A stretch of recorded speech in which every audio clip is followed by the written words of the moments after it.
Is that working?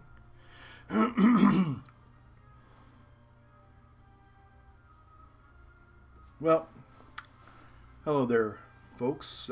Holy Smoking Pipe Padre here. And this is actually going to be a little bit of a different kind of a video.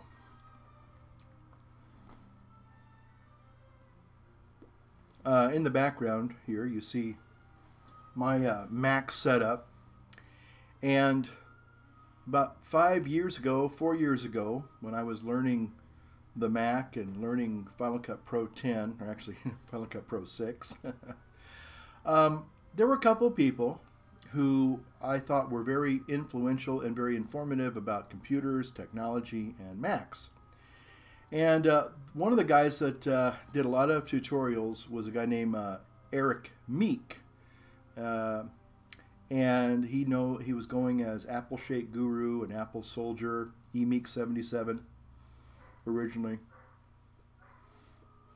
And Eric, if you're watching, hello, I hope you're doing fine. And Eric used to smoke cigarettes sometimes on his videos, and some people would get after him after that. So anyway, this is Holy Smoking Pipe Padre.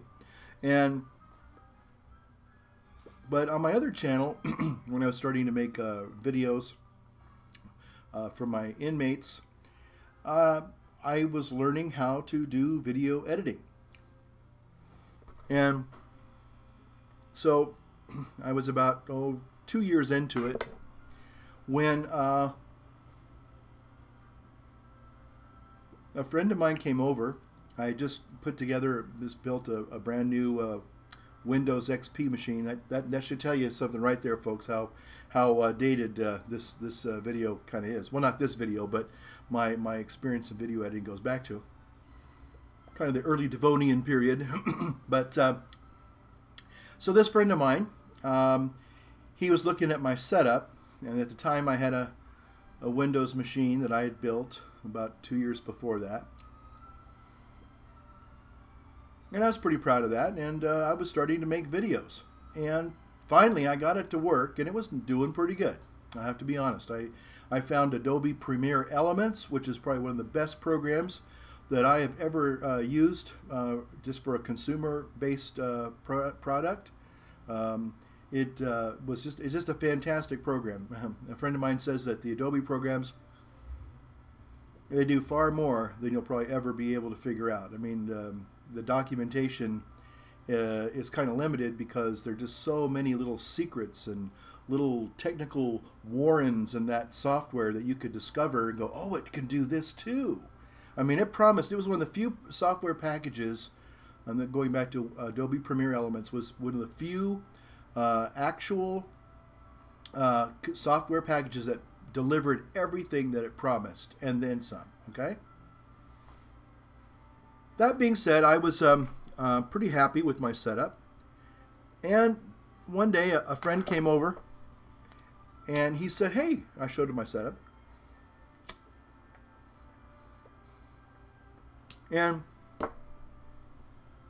those of you who are not used to accustomed seeing me, and again, I'm smoking a pipe. I know it's very politically incorrect, but you know what? This is a departure from my normal channel. If you go back and look, you'll notice it's mostly pipe and tobacco reviews. So I smoke a pipe in my videos. So anyway, this friend of mine said, hey, you ought to get yourself a Mac. He saw all the video editing I do, and he says, you know, a Mac would just be right up your alley. You would just really love what the Mac can do for you from a video editing perspective. Well, I certainly heard about Macs. I was familiar with them. At that time, I think the campaign commercial was "Hi, I'm a Mac" and "Hi, I'm a PC," and always enjoyed those rather humorous commercials. I think they got their point across. That was a great advertising campaign, by the way. But at the time, I just realized I didn't have the money at that time. I just didn't really have the money to invest in getting a Mac. And I remember also making the argument, well, it's not just the computer, it's all the peripheral stuff that goes with it. You know, mice and keyboards and cameras and video editing software and all that stuff. And my friend says, no. He goes, actually with the Mac, all you got to do is you get the Mac and you get a copy of Final Cut Pro Express, or iMovie even back then was really an awesome program.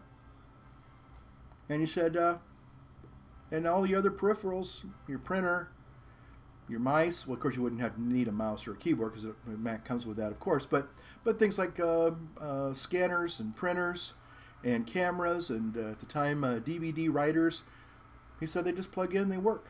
You don't have to worry about drivers or anything.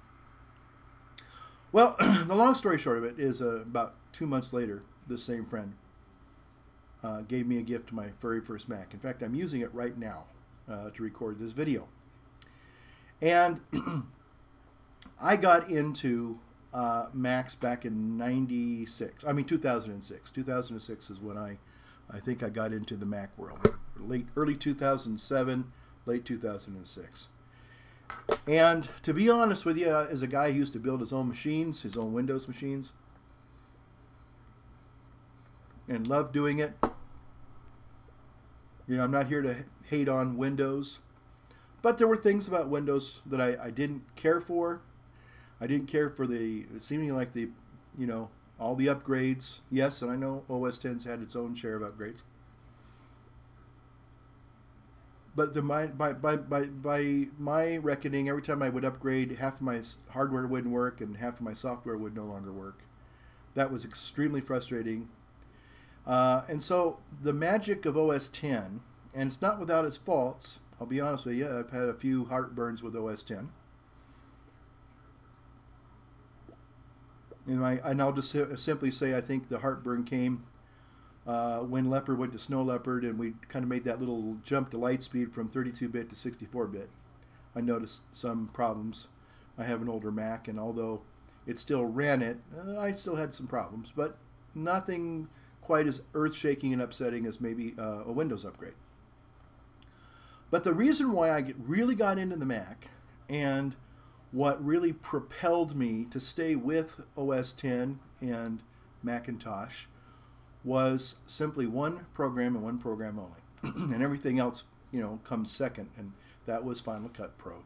Final Cut Pro 6 at the time, Final Cut Studio, and that's where I learned to make videos. For, again, at the time I was a prison chaplain. I made them for the prison, and then later I've also made them, continue to make videos using this machine. This machine goes back to 2008. So the thing is that I really found that I really enjoyed, and now there was when I would say this in passing real quick, there was also certainly a learning curve going from a Windows environment to an OS X environment. So if you're thinking that, you know, I'm trying to tell you that, oh yeah, go get, you know, a Mac and go get OS X and all your worries will be over. No, that's not what I'm saying at all. Again, one of the things I like about Mr. Bit 10, or Mr. Bit 10 as I call him, is he always had kind of a very balanced approach to his reviews on technology. So even though he may not have been at the time maybe a big diehard Mac person, he wasn't opposed to Macs. He would see their value, but he would also say maybe they're overrated in some things. And so anyway, that's why I really appreciated many of his video reviews, because they were just, I think, kind of down to earth and objective. Certainly we all have our own personal biases, but the thing was that they were very informative.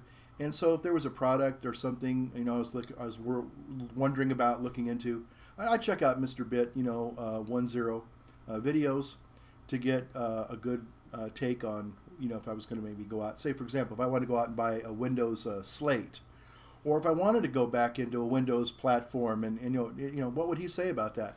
You know, and I would take what he says with a lot of, you know, I would say, well, okay, he knows what he's talking about. He's in the technology business for the most part. So, you know, whatever he's going to say, I'm going to pay attention to what he has to say. So again, the thing was with Macs and OS X and Final Cut Pro 6 back then, and now Final Cut Pro 10. I stayed with the Macs, and I've stayed with Apple for the last 7 years. I have to be honest, I'm kind of a bit wary as to where Apple's going to be able to go now that Steve Jobs is gone. Steve Jobs wasn't just you know, a great salesman, but he really was an innovator. and there aren't very many innovators in the world. So, you know, it'll be very interesting to see if Apple can keep its market edge, or if it, you know, it's sad to say, maybe declines to some extent. You got to have somebody out there on the cutting edge. Even as crazy and as hard to deal with as Steve Jobs was, he knew how to create things. And we need those kinds of not just geniuses, but entrepreneurs and people like that that really can drive the industry and to the cutting edge and keep going and keep going. You know, I'm kind of curious, and I'm going to close with this. How many people are actually watching this video on a desktop machine? Or are you watching it on a laptop? Are you watching it on maybe a tablet type of a computer? So, you know, would they say that the PC is dead? And that would also include, you know, things like the desktop Mac Pro, which you see in the background there. So, I don't know. I don't know. Certainly, there's been some big changes. There are big changes still coming. And there will always be big changes in technology that will be coming. But the thing is that, you know, I found that I like the OS X system as it is right now. And maybe in the future it'll get really even better. Or, sad to say, it could go into a period of decline. So it remains to be seen. But anyway, I just wanted to make this video response to you, Mr. Bit10. And thank you all for watching. And this is Holy Smokin' Pipe Padre. Saying, as I like to say, I like to say, light up your world, light up a pipe, but maybe you can light up your world by firing up your Mac. All right. With that, take care, and thanks for watching.